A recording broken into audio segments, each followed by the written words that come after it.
This is Colts and Falcons. Falcons by 1 in this matchup. Quarterbacks. These are quarterbacks. That's all I can say.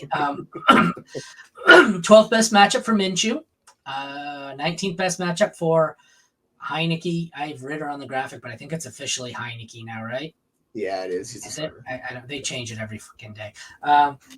I don't know if I want to start either. I know Minshew's higher. He is 17 for me in Jordan Love territory.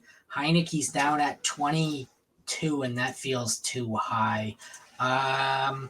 Start Minshew if you have to stream a quarterback this week. Avoid Heineke like the plague. That's kind of how I feel. I don't know. That's the best way to say it.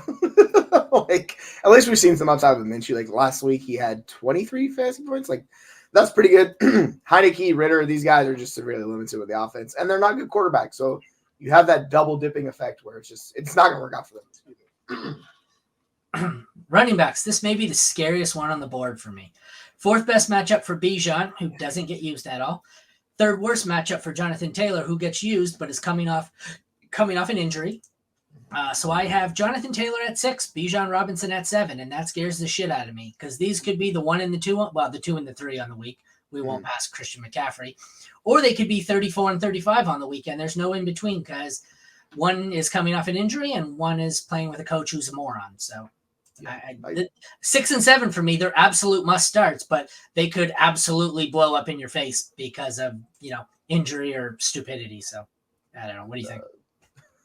Good job, Arthur Smith, is all I can say about this one. The matchup and everything should be great for Bijan. It's just we saw they basically took him off the field after he fumbled, which is old school coaching and pissed everybody off. But his usage wasn't good anyways. On top of it, so it was just a terrible game. You kind of just have to wipe the slate clean, trust the matchup, and fire up Bijan.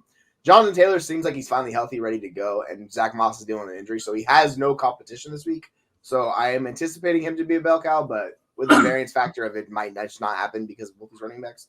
But yeah, they're both top 15 for me. And I'm firing up Bijan and just hoping we get the same play from Arthur Smith, which probably sounds like a terrible decision because it's Arthur Smith.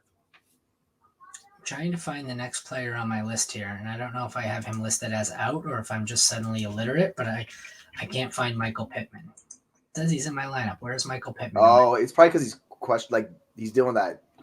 Whatever. Okay, so I don't know where Pittman is. He's way down. This site is all over the fucking place today. I don't care. Michael Pittman's on his deathbed. He's 87 in these rankings. How is that possible? Michael Pittman could be on a ventilator and is still higher than that. I don't. I got to fix this. So we're gonna wing it on this one. 22nd best match. 11th worst matchup for the Falcons, 6th worst matchup for the Colts. I don't care at wide receiver. Michael Pittman is going to be somewhere around 10 to 15 for me. I want nothing to do with anybody else. Drake London is a desperation play. He's probably a wide receiver if you have to, or wide receiver 3 if you have to. Other than that, give me Pittman and nobody else. What do you think? Yeah, it's with the concussion, you just kind of have to watch Pittman and see if he clears or not. I don't know if he's going to clear, so you have to have backup plans for Pittman. He's 22 wide receiver just basically because he's injured. If he's fully healthy, ready to go, I'm going to bump him up because his usage is incredible. He's fantastic. London is just you just hope and pray. Same thing with Bijan. Same thing with Pitts. All these guys. It's that whole offense. It's just a disaster. The talent's there. Situation kind of sucks. So he's my wide receiver 30, I think. Let me see.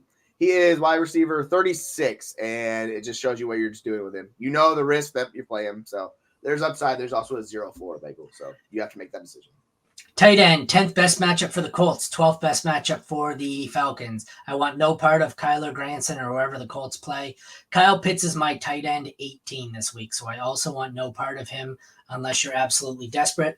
3rd and 4th best matchup here for the kickers. They are going to be in my lineup. Matt Gay of the Colts is 2nd best.